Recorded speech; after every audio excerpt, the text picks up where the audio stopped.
Welcome one, welcome all. It is Tuesday, January 24th, 2023. It is 7:01 p.m. Central Standard Time. But really, time is pointless if you're a Dallas Cowboys fan like we are here at Blogging the Boys. This is the live Blogging the Boys Roundtable. You can watch us live, of course, on the Blogging the Boys YouTube channel. You can watch us at your own convenience if you are late or you have something else going on, or you can listen to us on the Blogging the Boys podcast network as well. I say us. There are a wide variety of BTB personalities here with me. I am RJ Ochoa. You can see, hear, and read all of these gentlemen across the Blogging the Boys universe. We will go in clockwise order, starting with David Howman, who I believe is vacationing in the Poconos right now. Howman, you look incredible, sir. Great to be with you. Yeah, thank you. I mean, it's the off season, so it's vacation time, and no better time to start than now. You do look like a Dallas Cowboys coach, and I know you have something in our queue working on the inevitability, seemingly, of Dan Quinn leaving, options for the Cowboys to replace him with a defensive coordinator. So hopefully we don't have to run that article, but if we do, David Howman will have you ready. Tony Catalina, we were all ready to run through a brick wall. You have one behind you as your virtual background. Do you feel like you've been kind of busting your head into it over the last 48 hours or so? Yeah, it's been a tough pill to swallow, to be honest with you. I mean, we're so used to it. I should be numb to it, but I'm not. So yeah, it's been tough. Danny Phantom, Papa Roach told us that the scars remind us that the pain is real. Do you feel like, I mean, like is this new, or do you just kind of feel like, yeah, I've got calluses at this point. You can't puncture my skin. I would like to say that, but you know what? As prepared as I was for this, inevitable outcome, it still gets me. It still gets me, and you know what? I guess that's the beauty of being a Cowboys fan. But no, it stings, RJ. I would say the beauty is the community. We were talking TV shows. Community is a great one if anybody's looking for something to stream, because obviously we now all have some time. The community that we have here at Blogging the Boys is wonderful. AJ has awarded 500 points to everyone for the entire year of fun. Vance has seconded that. Kevin has awarded 5 points, and not quite 500, for the whole crew for the great fun you guys give every week. Brandon Loree, you had a newer show here on the Blogging the Boys podcast network this season, the Writer's Block, every Tuesday. That came out earlier today. It has been fun, even though it's been really painful, obviously, here in the last couple of days. Yeah, definitely. Jess and I, with the latest episode, we used it as almost like a therapy session for both of us to kind of talk it out together. And I actually feel a lot better looking ahead. I'm a big picture type guy. And, there are a lot of pieces that are going to be coming back, like a J-Ron Curse that I'm excited to see third year in some sort of defensive leadership system. So, I feel a little bit better now that time has passed from Sunday. The man's Brandon gave you 10 points specifically, even though he doesn't want Doug Nussmeier to be the offensive coordinator in case Kellen Moore leaves. He did have his interview with the Carolina Panthers today. Mike Poland, the Carolina Panthers are insignificant. I didn't have a great way to segue over to you, but you are across the pond, so there's that. Whatever. Mike, thank you for joining us this evening, although it's like 3 a.m. for you, isn't it? It's okay. I have the warming glow of all your faces to keep me awake. That's really what we're here to provide, Mike. So thank you for being here this evening. Brandon Clements, I'm not a wrestling fan. You are. You have a wrestling podcast, and you're all into that, kind of side of things. What moment in wrestling history is this Dallas Cowboys moment like, in your opinion? I would say it's probably the Montreal screw job. I remember that. That was a tough. It was a tough blow this past weekend. I thought the team was going to do really well, and we're sitting here and sulking about the Big Owl. So, heads up for everybody: no winners tonight. We're all losers because we're all Dallas Cowboys fans. So just going to kind of sit in it and baking it. We're just here. Brandon, you mentioned it. What this week's episode of the Writer's Block is. This is just kind of everybody get on the couch, everybody sit around the proverbial campfire. We can sing songs, make s'mores, and kind of hold each other and cry. So we can kind of start here. The opening question: Dallas Cowboys season is over. So how disappointing is all of this? Mark and Sean touched on hidden yardage this week about whether or not this season was a success for the Cowboys. And a lot of people have been asking that question. And so that could be part of your answer here, Tony Catalina. I mean, you can answer this 1 to 10 in your own words, but what is the overwhelming emotion for you right now? I think going into the season, right, I put a tweet out about it, and going into the season, we were very pessimistic about the way they handled a lot of moves this year. So there were some things that we didn't really agree with. So going into it, I think a lot of people, whether this was accurate or not, felt like the front office punted on this year. So I think the expectations for this team wasn't overly high going into it. especially after week 1 with Dak Prescott's injury, and just kind of the snowball effect of how that felt people's mentals. But the winning can, change that. I think the way this team started to play and the way the defense looked at times changed the narrative. So when it came down to it and you faced a quality football team like the 49ers, a lot of the issues that a lot of people had reared its ugly head. And it came at a time where we didn't want to believe it would happen, but it did. There were deficiencies across this roster. So yes, I'm disappointed they weren't able to get over the hump like we thought they were. But if we take a step back and take the emotion out of it, all those things that we were worried about for this season were still true. They were still there. And ultimately they put us where where we're comfortable, where we've become accustomed to, and that's not getting past the divisional round. Brandon Loree, AJ says in the comment section, Dak has all the intangibles you want in a quarterback and none of the tangible qualities of a quarterback. Nice 4th round story, but the divisional round is the ceiling. I don't know that any of us agree that Dak has 0 tangibles, Brandon, but I do think one of the kind of shocking elements that we're experiencing here is we're all kind of having to face some facts when it comes to Dak Prescott. We all kind of thought maybe he can flirt with the Mahomes, Burrow level, whoever you want to put on that tier, but it is clear that Dak does have some limitations that I don't want to say maybe we were blind to, but maybe we thought he could rise above when he clearly couldn't on Sunday, and he clearly hasn't been able to in the moments that count the most. Yeah, I think that this season was a teaching moment for us to understand, okay, where is Dak at his level compared to other quarterbacks? And now we know that he's below the top tier of like a Mahomes, an Allen, a Burrow.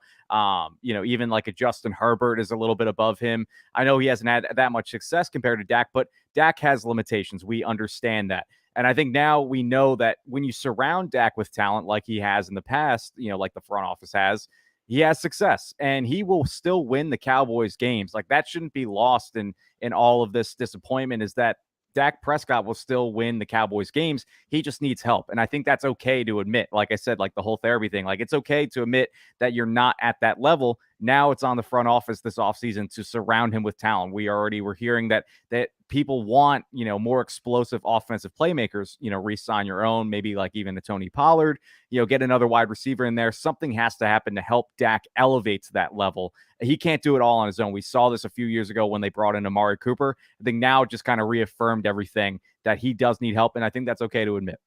David Howman, if you have to pick the first domino that fell, that led to this particular result, was it trading away Amari Cooper or was it something else? I think Amari Cooper really is kind of the start of it, because it kind of added this pressure onto Dak Prescott of he has to be the guy that goes out there and is single-handedly propelling this offense forward. And, the big story with Prescott this year was the interceptions, and he had way more interceptions than he's ever had in his career on a per play basis. And, at times it just felt like he was pressing. A lot of those interceptions were definitely not on his fault. The one where it bounced off of Noah Brown's hands, or even in this playoff game when Michael Gallup stops coming back to the ball, you got to help out your quarterback a little bit on those routes. But, he was still pressing a lot, and it felt like, because Cooper was gone, because Gallup wasn't going to be healthy, even when he did come back, he wasn't at 100%.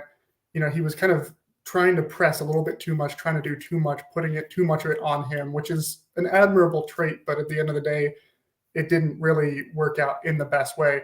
But also, statistically, Prescott still had a good year. He was still in the top 10 in EPA per play, a bunch of other statistics. Like, he did really well, and he had a good year. It just wasn't good enough because, so many other things happened in the playoffs against the 49ers, and they have a phenomenal defense. But, I don't buy this narrative of like, he can't be that kind of guy. He has clearly shown he can be. It's just, this whole offseason we talked about, they were taking away so many pieces of this offense. And now suddenly, we're surprised that he didn't go out there and single-handedly do it himself. Brandon Clements, Tony kind of talked about how we allowed the winning to sway our opinions a little bit. We kind of got lulled into a false sense of security. Maybe it wasn't false. Maybe it was real, and it just wasn't as real as it is for the Final Four teams in the NFL. What would you say was that moment? What was the win where we all kind of allowed ourselves to believe in the dream, so to speak? I think it was the week before with the Buccaneers. That game, at least for me watching that was like the most complete performance I've seen from all, minus Brett Maher, of course, but right. From all three facets of the game, pretty much did a great job. I thought the defense was fantastic. Dak Prescott made a lot of people believe that he was, maybe a top 3, top 5 quarterback, which he still can be. So to me, like I was drinking a little bit of that Kool-Aid, no question about it. But how can you not drink the Kool-Aid with how they played this past week?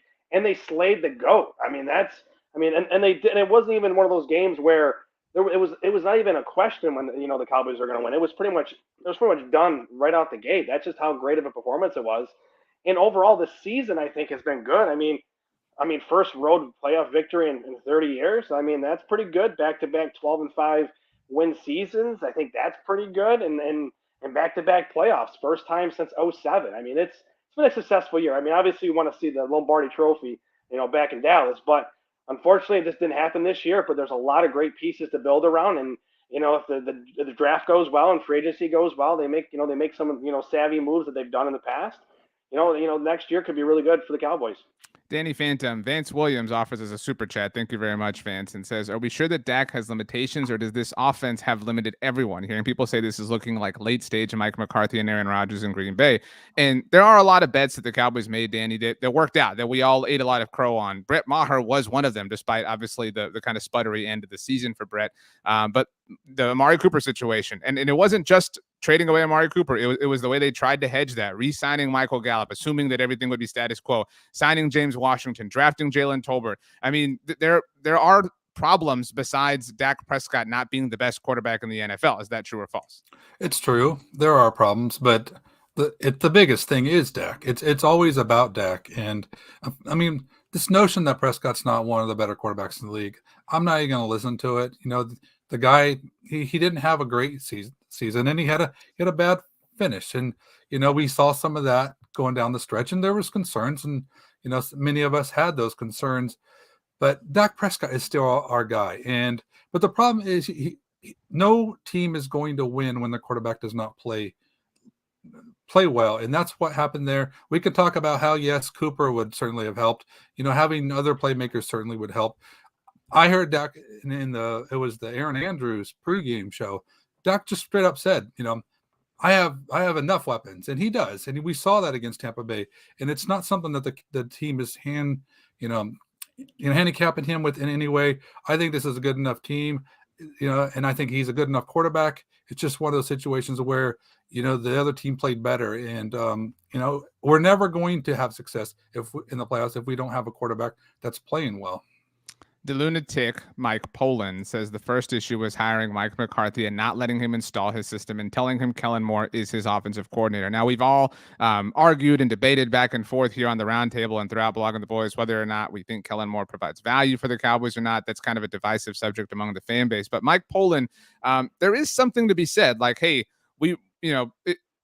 if you hired a world-renowned chef and then said, okay, here are your utensils, here are the ingredients, I mean, could you really fault the chef for the meal? Like, if there's going to be a change, should it not be letting Mike McCarthy kind of take this thing his way and at the very least understanding whether or not that is good enough? Yeah, I mean, like, the thing is we know what Mike McCarthy is as well as an offensive coordinator because we've seen it. And I've always said this about Kellen Moore is that he is...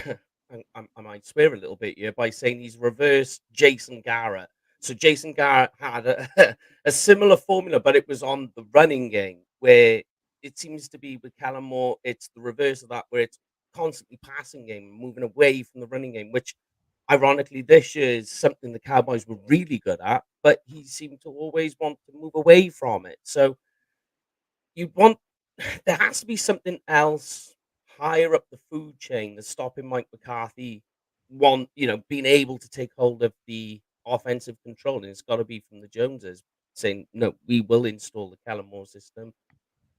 Go with that.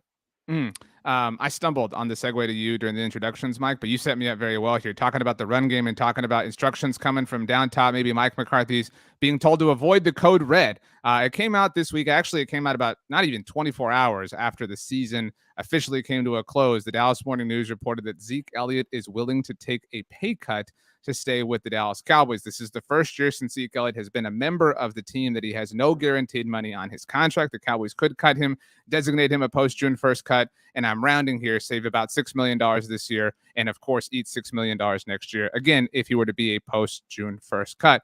Show of hands here. You can just raise your hand. Who wants the Cowboys to bring Zeke back? And that's obviously under the presumption that there would be some sort of rework deal. We've got, for the podcast audience, both Brandons and Mike are saying yes. So Brandon Loree, I'll go to you first. Why? Why should the Cowboys bring Zeke Elliott back? And for the purposes of the exercise, we'll assume it is a deal that we can all get on board with.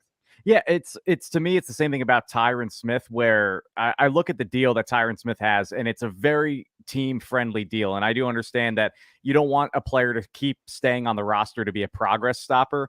But I do think that the injury to Elliott that he sustained against the Lions, where he took the shot to the knee, I don't think that ever fully recovered. You know, he was still playing with a brace. I have confidence that he is somebody that will, again, you know, use this offseason to get more, you know, just work on his body, maybe get leaner. I don't know. I think that him being like a veteran running back, maybe not used as much, like if he's more about being like a Mark Ingram type. I've talked about that, how Mark Ingram and Alvin Kamara, they were a good combination between the two of them.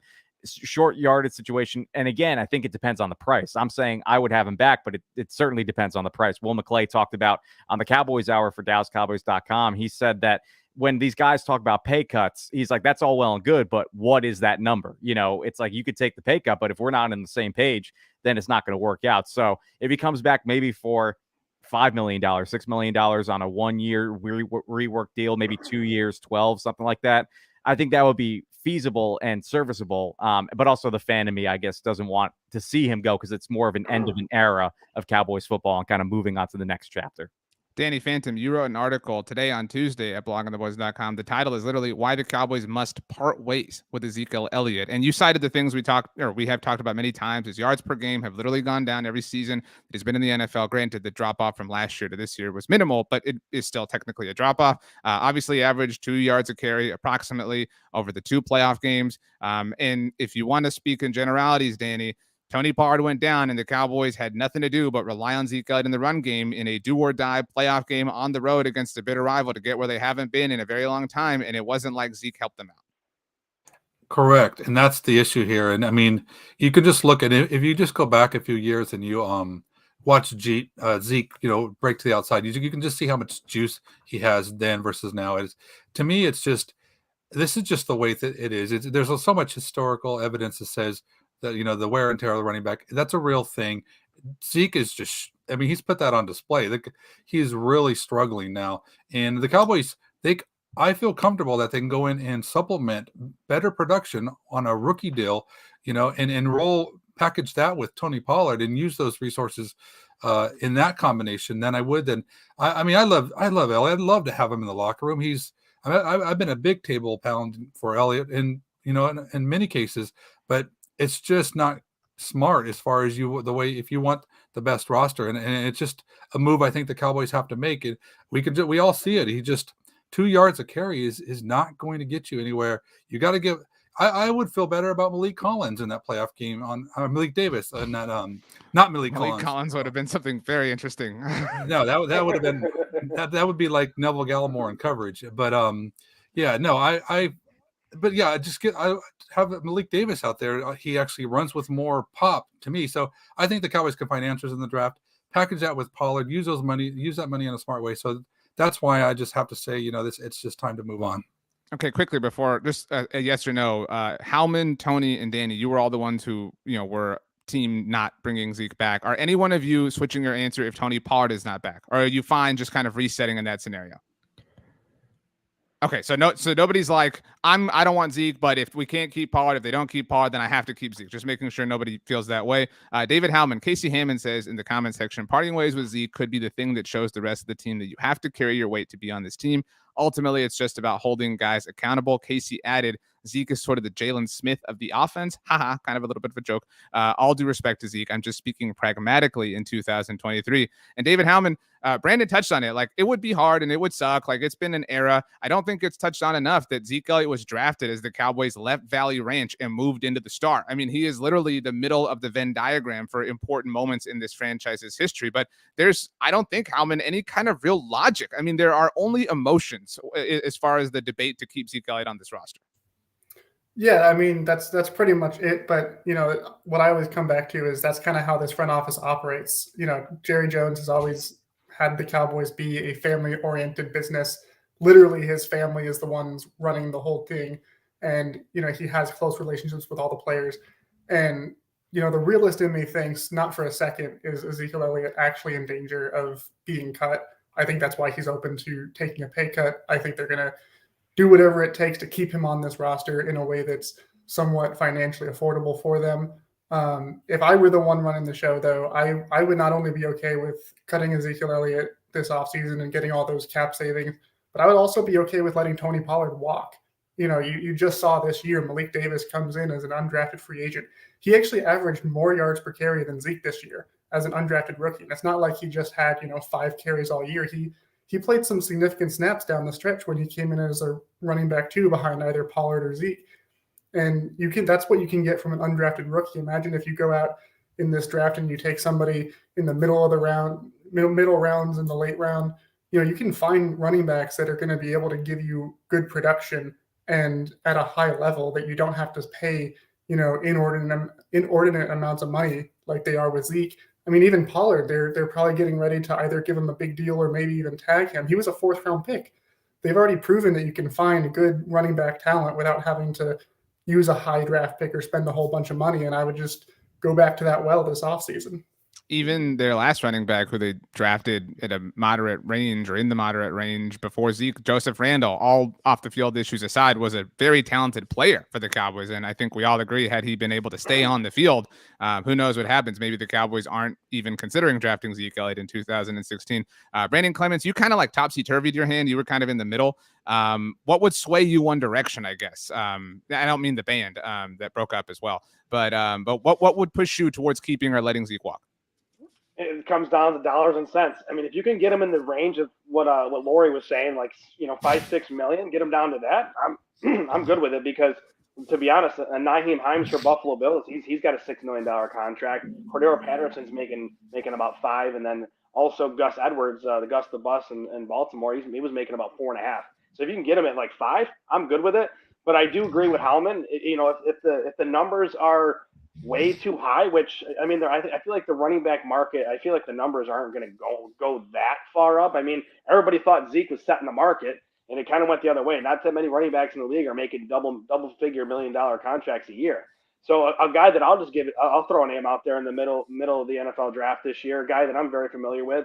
He reminds me of Austin Eckler. His name's Sean Tucker from Syracuse. I think he'd be a great fit for the Cuse. And I think that could be a direction you go with. But again, dollars and cents.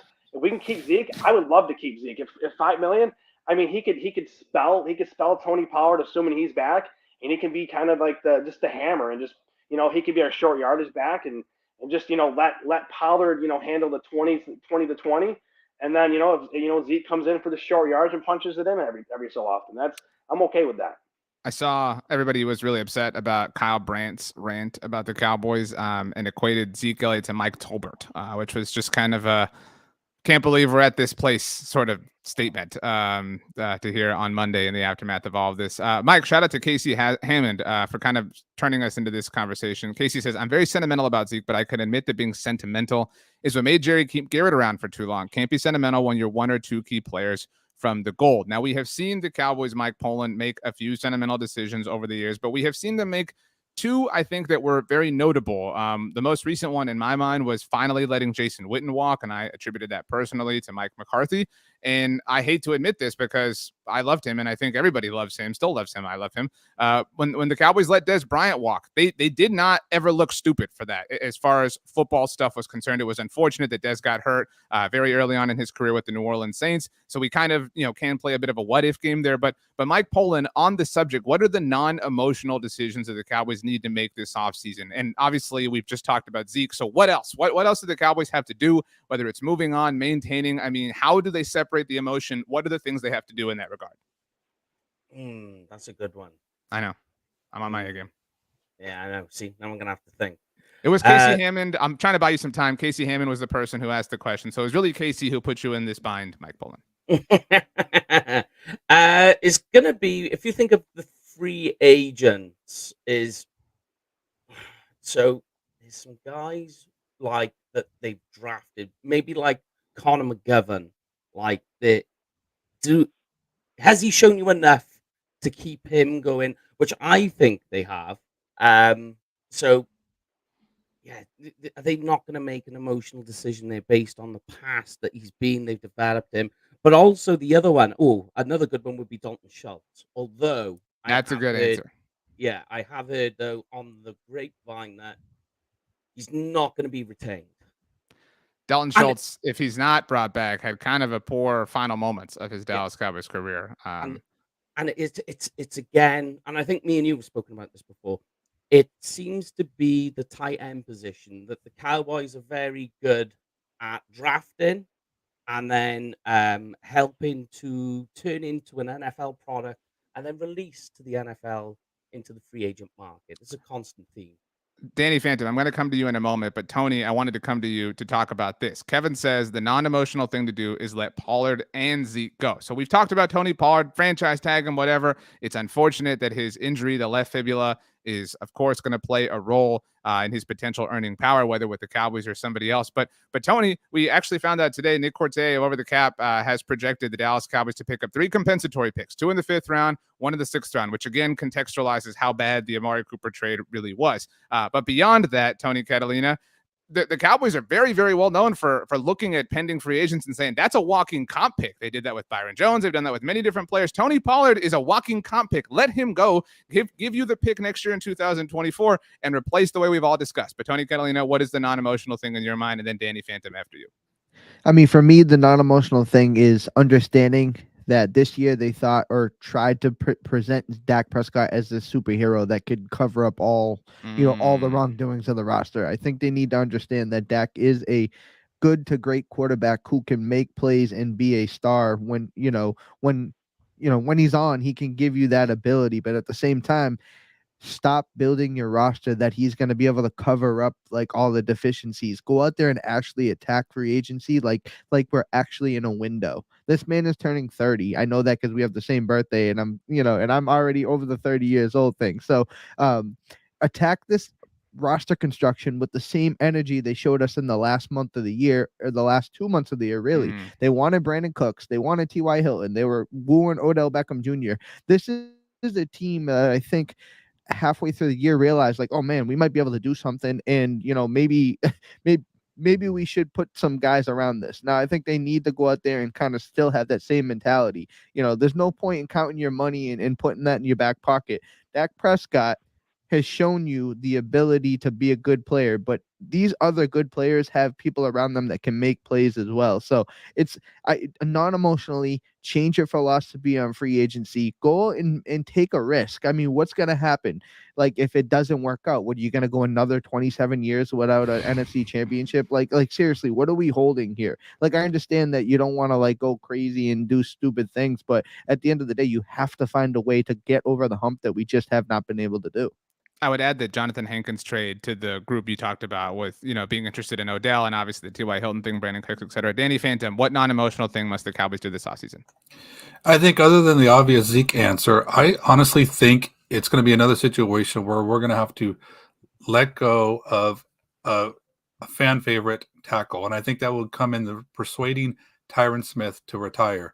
Because if you look at the cap, that the base salary that he will command, you already know that Terrence Steele is going to be your right tackle. And I honestly think that we saw so much great stuff from Tyler Smith that I think that those are your bookends. So to me, I feel really good about that. I think you can find a left guard in the draft, and then you got your offensive line. I don't think we can afford to pay Tyron Smith that kind of salary.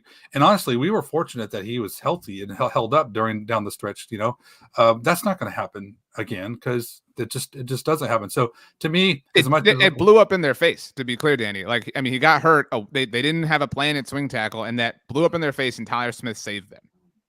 Okay. For blowing up in their face, they handled things pretty well. I thought, sure. I thought they did. I thought they were well more equipped at the tackle spot than I thought, and that was largely due to just how rapidly and reliable that the rookie was.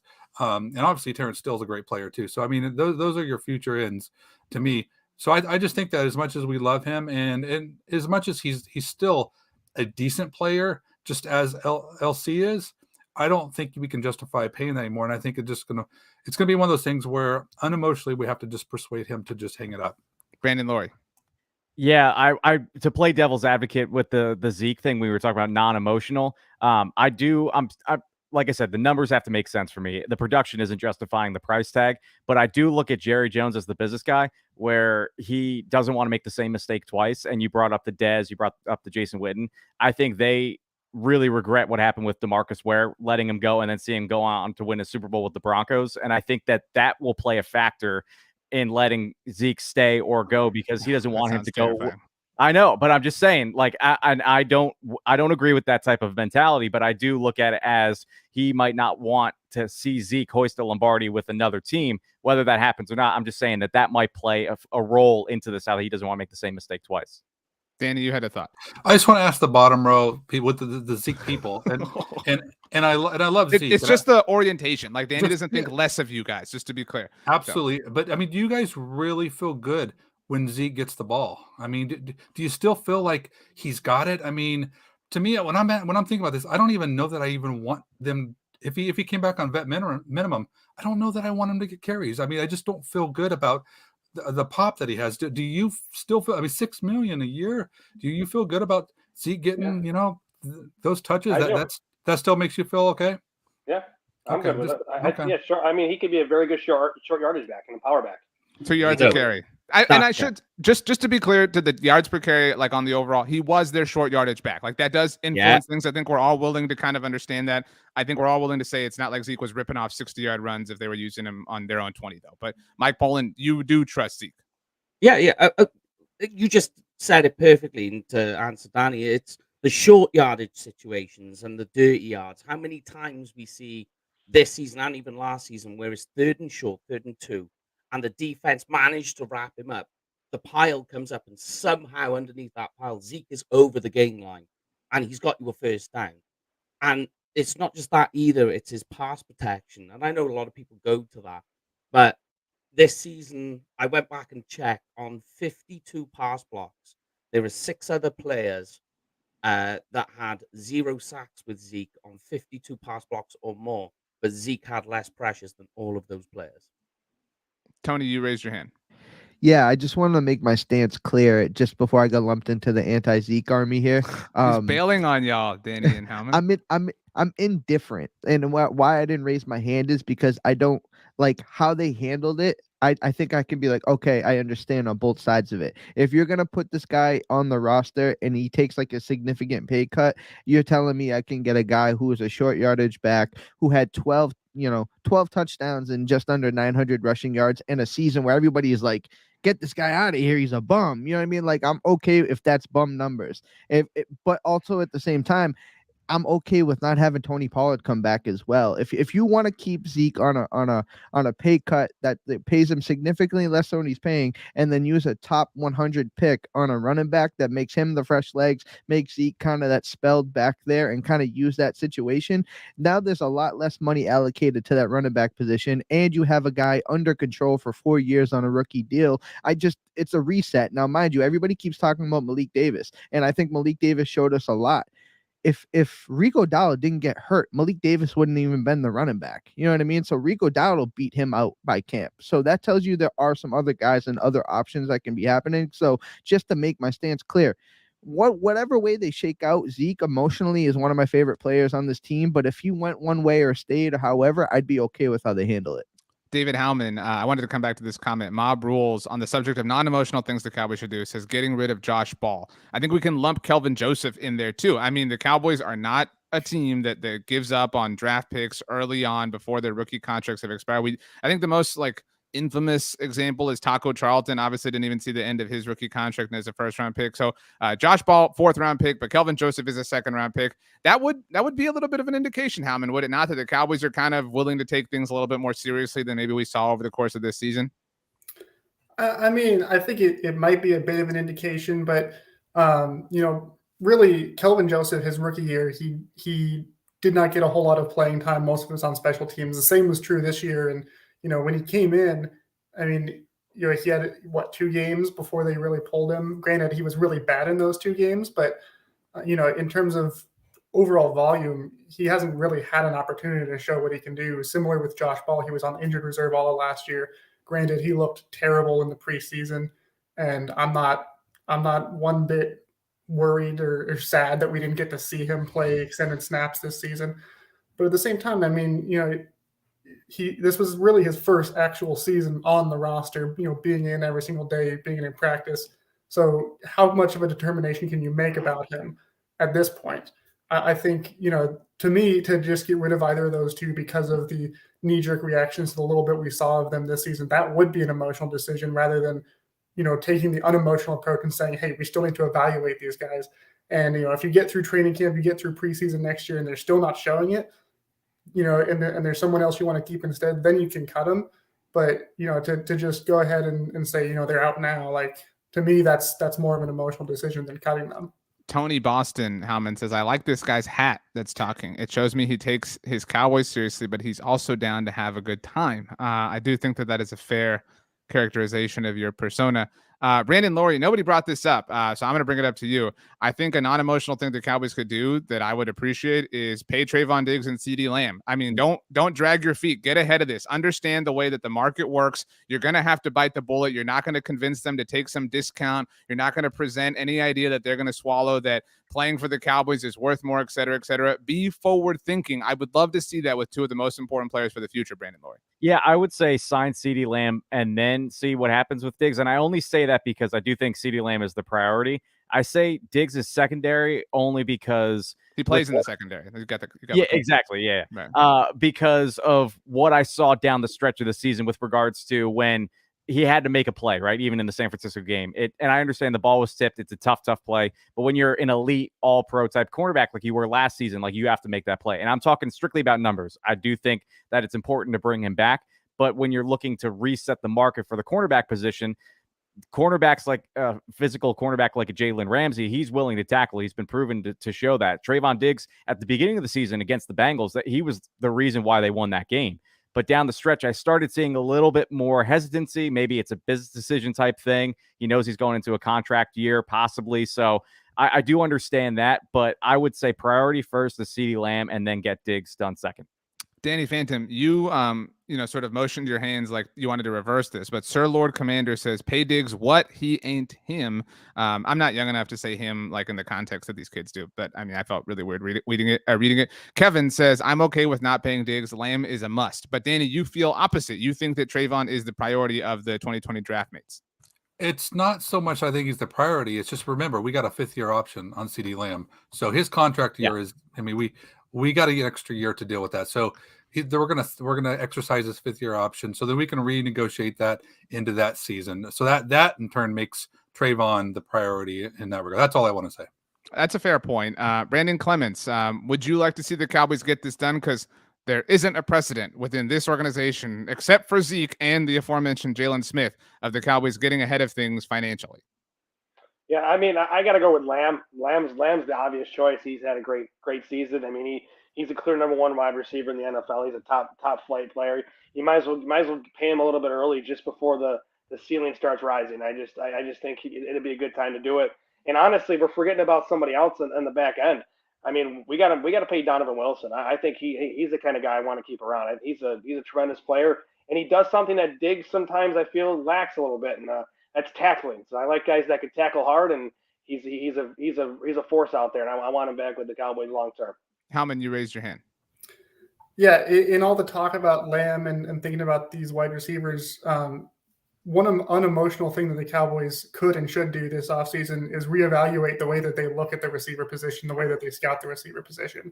And this is something that I noticed when they brought in T.Y. Hilton is, their receivers, for the most part, are pretty slow when you compare it to the league average. They're judging just by like 40-yard dash speed.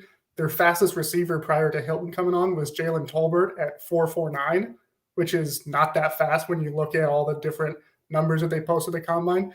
And it's pretty obvious that they don't really value speed in a receiver. And we're getting to a point now in the NFL where having a guy or multiple guys that can just absolutely burn you and take the top off a defense is a huge priority, especially when you watch against San Francisco. They were just sitting on everything because they knew nobody was going to burn them.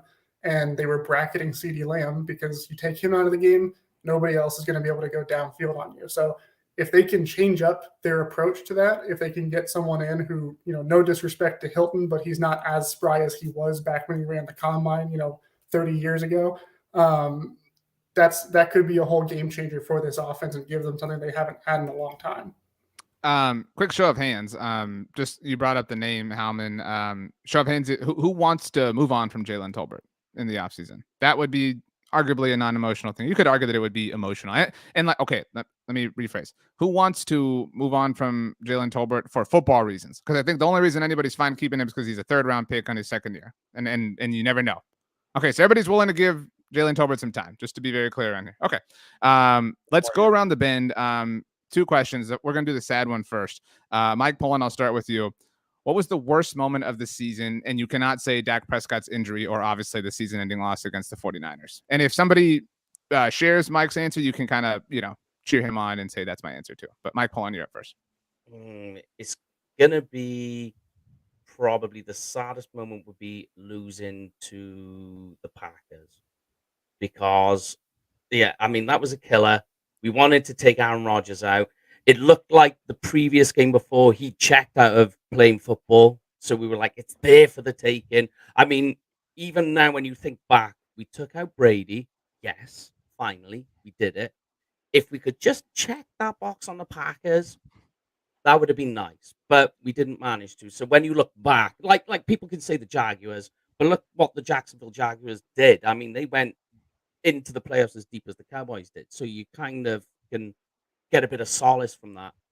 But the Packers is the saddest moment for me. Kevin says, +5, all Dak had to do is score any points in the 4th quarter to win that game. I would argue that all the defense had to do was not blow 14 points in the 4th quarter. I mean, that's a much more difficult thing to do. Tony, I don't know what your answer is or if you agree, but Kevin says a specific moment, the Jags overtime pick 6. That was a very low moment, especially because if you recall that sequence, the Eagles were flirting with losing to the Bears, and we were kind of wondering maybe Dallas is going to take control ahead of the Christmas Eve matchup. Philly wound up obviously holding on and winning, and that pick really felt like things turned a different direction on the year. I'm pissed that he brought that up because that was my pick. It was that exact moment because I think it started a lot of narratives and it kind of confirmed a lot of things that we knew that one. Without a doubt, whether it was all his fault or not, Dak Prescott had an interception problem, right? It wasn't all his fault, but I think that kind of encapsulated that moment. Also, the fact that it drilled him right in the hands and he couldn't catch it let us know that our wide receivers were an issue as well. And that like we put too much stock in Noah Brown and his development and some of these other guys here. So the wide receiver group was an issue and Dak was turning the ball over at an alarming rate. And then you couple that with everything you just said about the fact that might have caused them to not get the 1 seed. That changed everything in of how the NFC was going to be handled. So that moment right there was just the most ejecting, like seeing that ball bounce off his arms, walk into the Jacksonville Jaguars hands and just walk in for the touchdown. I'm like, this is Cowboys in a nutshell. Sometimes there's moments where I'm watching football. I'm like, this literally only happens to us. And that felt like one of those moments for me. Brandon Loree, Janie says the Philadelphia Eagles winning the division was my saddest moment. Again, we're excluding the Dak injury and the season-ending loss. I think you could kind of marry that moment with the Cowboys losing in Washington, and we all kind of went into that game saying, "Hey, you never know what's going to happen." And so for them to fall flat and that whole sequence to happen was a big bummer as well. Yeah, that I definitely agree with. The one that I was going to say, and I saw it in the comments as well, I never thought I would be saying this entering the season, but that Terrence Steele going down, I think to me was the saddest moment. And I say that because he was a big part of the running game. And as soon as he exited the lineup, the running game went downhill. It just never recovered to be the same aggressive mentality. And he might not be the absolute best pass blocker, but when it comes to the run game, he brought a certain attitude that I liked. Him and Zach Martin were doing very well playing next to each other. And I think that adjustment period of Martin playing next to Tyron Smith, it's just they never were able to work that out as well as it was with Martin and Steele. And I think Steele is a big part of the Cowboys' future, so getting him back would be great. But I do think that as soon as he left the lineup, things just kind of went downhill. Brandon Clements, what was your worst moment of the season? Mike Poland stole it from me. It's slaying Aaron Rodgers. I mean, that's what we wanted to see. I mean, my second choice, I'd have to go with just pick it. Noah Brown dropping bad passes. I mean, and especially in that Jaguars sequence, that just wasn't fun. So that'd be my number 2. But you got to beat Aaron Rodgers, and you don't even know if he's going to play for the Packers anymore. So I was hoping to get that done before he left Green Bay. David Howman. Yeah, Brandon Loree took mine too. Terrence Steele going down. That like you said, that was really when the run game that had been so good for so long this year, it just kind of fell off after that. And the worst part about the Steele injury to me was just the fact that it was so avoidable because the play before he gets hurt, Dalton Schultz gets hit right on his hands in the end zone. He ends up dropping it. Then the very next play is when Steele gets rolled up on. So, it was doubly bad because for me, I've been a huge Schultz fan since the Cowboys drafted him, and he just all season long he did not have the year that he needed, and then to drop a pass in the end zone the way that he did in that game, and then the very next play you lose Steele for the year.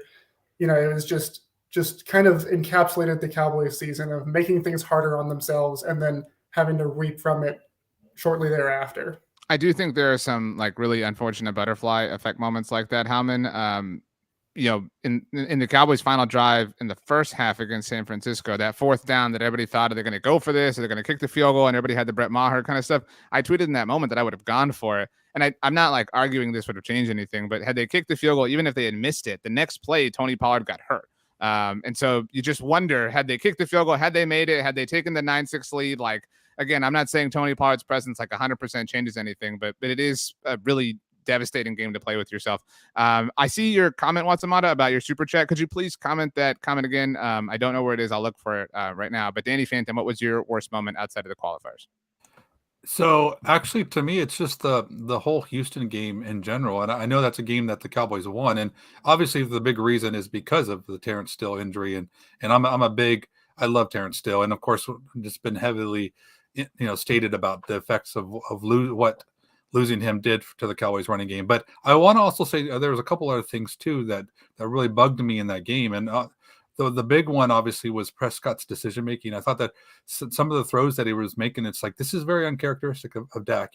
All these other interceptions that were bouncing off of people, and receivers not running through the safety, those didn't mean anything to me. But there's just some decisions that he was making. Then it made me a little bit alarmed about that. It's like, this is not how Dak plays. But on top of that too, on the defensive side too, the Texans scored way too many points in that game than they should have, and it made me concerned because I think that I saw like Quinn not being able to make proper adjustments, like when they had Jeff Driscoll, working him in and doing different things. It made me like, what's going to happen when Kyle Shanahan starts to do some weird stuff? Are the Cowboys going to be able to adapt? Are they going to be able to make the necessary changes? So all the things I saw in that game kind of culminated into concerns that could come surface in the postseason. And so I say just the Houston game in general is my worst moment. You guys might not like this. I think the Houston game is what like exposed us for being a little bit soft as a fan base. So like there's been a lot of talk this week, right? Like about like, oh, well, how come nobody's like, getting on to Josh Allen for losing to the Bengals? And I'm fine with that. Like, okay, cool.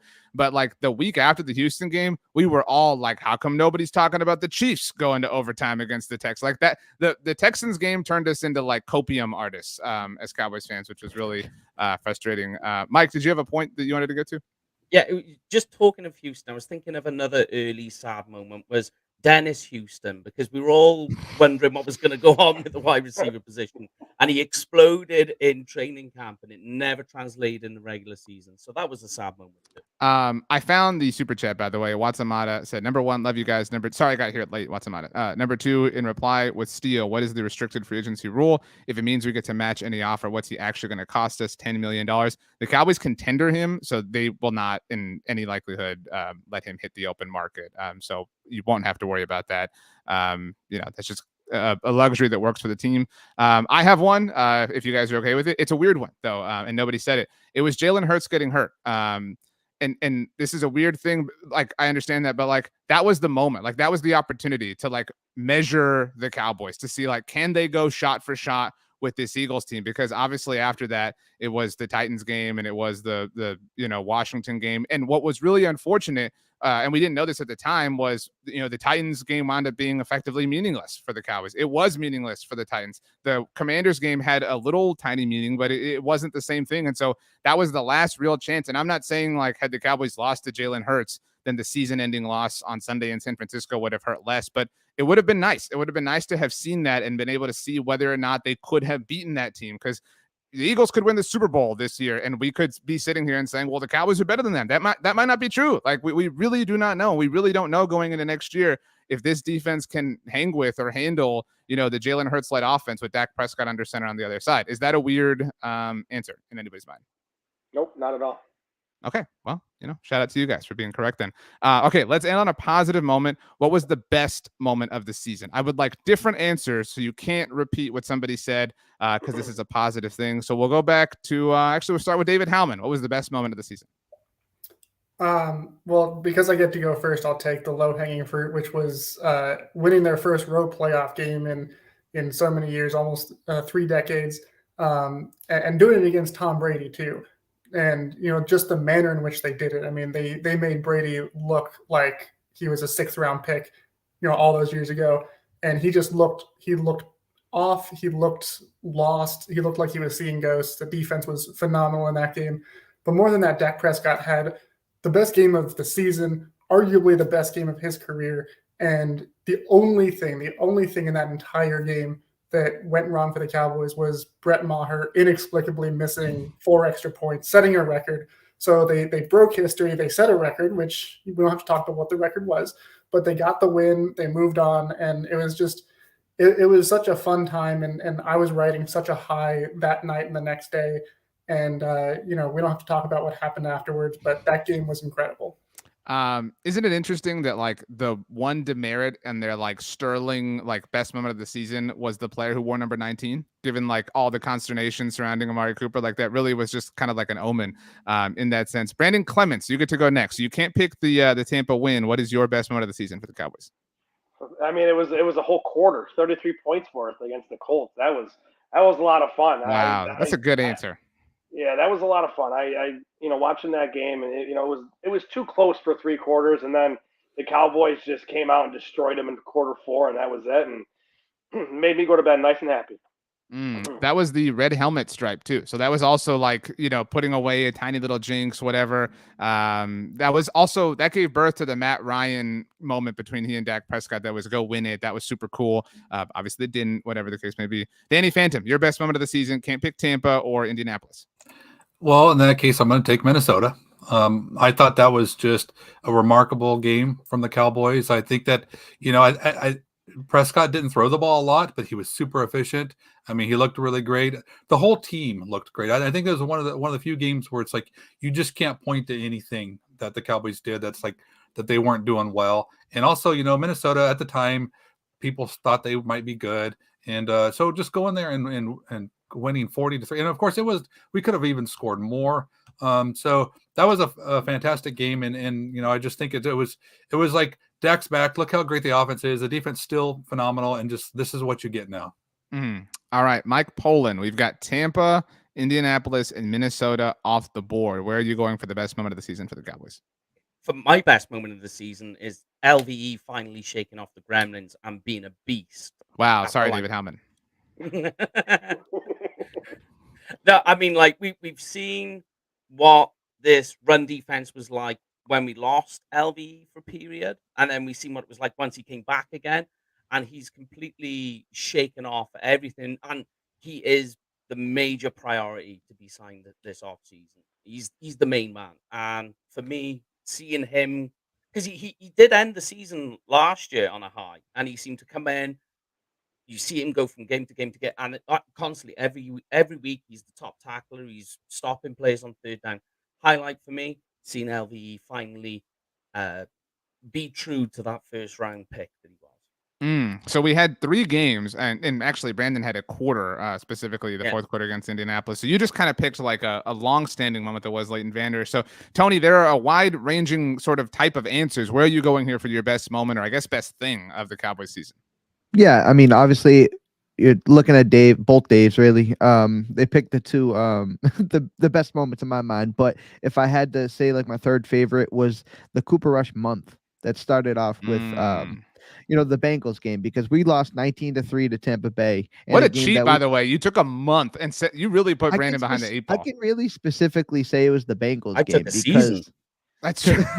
The Bengals just, we knew what they are. I mean, look where they are now. They're in the AFC Championship game. We had a lot of respect for the Bengals, and for Cooper Rush to go out there to orchestrate the offense and to see the defense step up and really kind of own that team for that time frame, like that moment right there. I mean, this season's a totally different season if it didn't go the way it did, and it started with the Bengals game. So a lot of respect for Cooper Rush and how he handled it, and for the defense to kind of take ownership of the season, the year, and kind of step up in that moment. That was also Brett Maher's kind of like, he really is legit. They really did kind of refine something in him.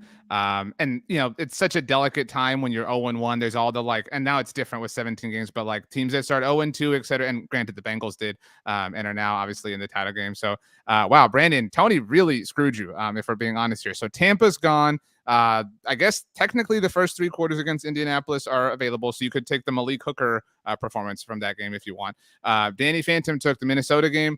Mike took Leighton Vander Esch's season, and Tony took the Cooper Rush month. It was longer than a month, but still. Well, I hate that answer because that's the exact one that I was going to go with. So he took that. And I agree with everything that Tony said, like verbatim. And we found out who the real Red Rifle is in Cowboys history. But I have to say, honestly, another loophole, the entire defense. We heard that at the beginning of the year that, the Cowboys can't lead the team or lead the league in takeaways 2 years in a row. That's impossible. DVOA, there's going to be a drop-off. No, they ended up being one of the best defenses in the NFL consistently. Now, down the stretch of the season, it kind of tapered off, but they were winning on defense in a different way with getting the takeaways. We saw somebody like J-Ron Kearse. Micah Parsons is the best player on defense, but J-Ron Kearse is the MVP, being the most valuable player, I think, on the Cowboys roster, specifically on defense. And you saw Donovan Wilson play really well. Dan Quinn, elevated his game to where he's probably going to be walking out the door for a head coaching position. So I just love that the team, for so many years in my fandom of the Cowboys, it's always been the offense is great, but the defense is just the anchor that drags the Cowboys' success down. No, the Cowboys were winning because of their defense this season, and I thought that was awesome to finally see. All very good answers. We had some really great ones from the comments too that I wanted to get to. Not to just hurry through your answer, Brandon, but Samuel Rose says Damone Clark's return. I know I said here on the YouTube channel, I said it's impossible. There's no way he's going to play this season. So credit to him. Obviously, credit to the Cowboys for believing. I love, this is a family show. Says best moment, Zeke the center. That is definitely going to become funnier in time. Especially if he is released by the Cowboys, like all the aggregators, ourselves included, will tweet out that day, like after the National Insiders report that Zeke's been cut, they will be like Zeke's final play with the Cowboys, and it'll be like the screen grab of him playing center. I like this answer from David Smith. It says oddball one, Micah running down the Detroit tight end to save a touchdown, followed by a fumble. Nice. That's a really great moment if we're looking for those specifically. There were a lot of people who shouted out Tony's answer for Cooper Rush, so kind of your answer too, Brandon. Samuel also notes, I was going to say this, 3rd and 30. That was really it. Like that felt like destiny smiling upon the Cowboys, and for it to be T.Y. Hilton's first catch, Trey Fargo says 3rd and 30 slay. That's a really great way to put it. Kevin says T.Y. Hilton versus Philly. Say it. So really good one. Samuel says when Mike hit the McGritty, obviously after the Tampa win, that was great. My answer, to be unique and different and avoid everything that's been said, does involve Mike McCarthy. And it was ahead of the Rams game before the Rams really fell off, and he offered the "we're nobody's underdog" line. That was so cool. I mean, and the fact that they went out and beat them as soundly as they did. Obviously, Mike McCarthy's stock has taken a little bit of a dip over the last few days, but like that was, the guy's got a bravado and a charm that I don't think enough people give him credit for. David Howman. I think as well, just another one that everyone will agree, just as an off-field sort of thing, it's got to be the tight end whack-a-mole on Thanksgiving. That's true. AJ by this says winning on Thanksgiving finally. The Cowboys had been kind of cursed. So Howman, I mean, again, I tweeted this out after the Monday night win. The Cowboys were kind of the curse killers, right? Like they, Monday night in Tampa, they won in blue jerseys on grass, blah, blah, blah. They won in the red stripes. They won in the throwback uniforms on Thanksgiving. Like they really did put an end to a lot of silly, goose chases that we've been on for a long time. Yeah, I mean, they put an end to all of the ones except the one that mattered the most, which was getting to the NFC Championship game. So, it's nice to get some of those monkeys off their back, but, they still got work to do. And maybe next year, Mike McCarthy can get a slightly bigger chain. He can, channel a little bit more of his sly personality. To RJ's point, I mean, going through and watching his press conferences, he has a really good sense of humor. When he lets it out, he can be real funny, and it kind of catches you off guard. So, maybe a little bit more of that next year will put them over. I said that there would not be a winner tonight, but we ended in such a positive mood that there has to be at this point in time. But look, I don't know that you guys know this. I'm a little bit biased when it comes to handing out the winners here on the roundtable. So tonight I'm gonna recuse myself. Danny Phantom, you get to decide who wins the roundtable. I am eligible, just to be clear, because I'm not involved in the handing out process. But so are you, Danny. So the whole field is available for you. You don't have to tabulate any points, but you have to tell us who wins tonight's roundtable and why. You can pick multiple people. You know how the show goes. I can do whatever I want. It's your award. All right. Well, I'm not going to pick RJ, but it was close. This was a dumb idea. You just didn't have enough answers to RJ. You were against the 8 ball there. So I am going to choose David Howman to select the winner of tonight's round. Wow. Well done. Okay. That is Coach Howman, by the way, based on the way he's dressed. I think he has an episode of NCIS to watch after this. Howman, go ahead. Yeah, it's waiting on my TiVo. So I actually have been tallying points all night, taking diligent notes, just because I felt this moment was coming. So we actually we have our winner based on the completely objective scores, and it is Mike Poland. Wow, Mike Poland, congratulations, coming out of nowhere, winning tonight's roundtable. What do you have to say? Do you want to thank Howman? Do you want to thank Danny? I mean, this is your moment, Mike. Well, first I have to thank my parents, because without them, nothing was pretty possible. Right. But yeah, I got to thank Howman, all my other comrades as well. They put in a good effort. Wow. But thank you, David. I will be sending you a mini muffin basket in the post. Don't know what it'll be like by the time it gets to you from the UK, though. Wow. Tony, by the way, Howman says, yo, I was going to riot if the dude in the bucket hat didn't win. Nothing but good vibes coming from that guy. That was really noble of you, Howman, to fall on the sword and let Mike win. Also noble of you, Danny. Tony, you sent me a private message right now that said you're pissed that Mike won. I said that. Yeah. You know what? It was funny. It was funny because I was about to give you a little credit there, and I think I'm going to take that back now. So thank you for that. Brandon Clements, do you feel like this was fair? Like the transfer, this was kind of like a peaceful transfer of power that we saw, happen several different ways. I think it was the correct answer. I think Phantom did a great job passing it over to Howman. And Mike, you're across the pond. You're hanging out with us so late at your time, and you should be sleeping right now, but you're with us. So guess what? Your answers were good, and you need some coffee, some caffeine. Great job tonight, Mike Poland. Good win. I don't need caffeine. I have you guys. Tony, you raised your hand. Yeah, I do actually want to say this. I do want to give a shout out to you, RJ, because it's been 18 weeks, 20 episodes in season roundtable. You held it down every single week. A lot of crap, but yeah, ultimately for holding it down for 20 episodes in this year, man, I just want to give you your props. Tony, it really is perfect that your internet was spotty as you were giving me a compliment. Naturally. I mean, it had been perfect all night long, and that it would deteriorate in that moment of all moments. I pulled the plug. Yeah, that made it more special. Just so you know, Brandon Loree, what life advice do you have to all of us as we venture into the off season? We're not going anywhere. We'll still have roundtables. We'll still have shows. Everything's staying the same here at Blogging the Boys. But what life advice do you have for people? Something to watch on Netflix? Send us into the abyss. Well, I was gonna say, like my shirt, we're all friends here. We're a big giant community of Cowboys fans. Listen, the season, the way that this ends, it's unfortunate, but again, you got free agency, you got the draft, and before you know it, we'll be back in Oxnard, and then all of a sudden the season will start again. And it'll be exciting. But I do think, again, a lot of the guys at Blogging the Boys and all these things, being a good company man, we do a lot of great work that'll keep you, in Cowboys land for the offseason. Well said. All right, very quickly, around the horn. We'll go in clockwise order. Who's winning the title games? Who's playing in the Super Bowl? David Howman. I think it's going to be the Chiefs over the 49ers in the Super Bowl. I didn't even ask you to pick the Super Bowl. We have more roundtables between now and then, so it'd be cool. But I was just asking for the teams who are going to be in it. So you've got Chiefs and Niners. Tony, Catalina. I got Bengals, 49ers. Joe Burrow gets his first one. Okay. Again, guys, we have shows before the Super Bowl where we will do pick the Super Bowl thing. So let's just be very cool here. Danny Phantom, Only pick the teams who are going to win the title games this Sunday, please. I'm afraid I'm going to say the winner. I'm taking no. I pick San Francisco from the NFC and Kansas City from the AFC. Okay, Brandon Loree. I'm going to do Bengals over the 49ers in the Super Bowl. Okay, and Mike Poland, who wins this Sunday or Monday morning for you? Well, not win the Super Bowl. Okay. I'm going the same as Danny. Exact same. You had Bengals Niners, right? You guys did. I believe. Niners. Okay. Oh, Chiefs Niners. I'm sorry. Brandon Clements.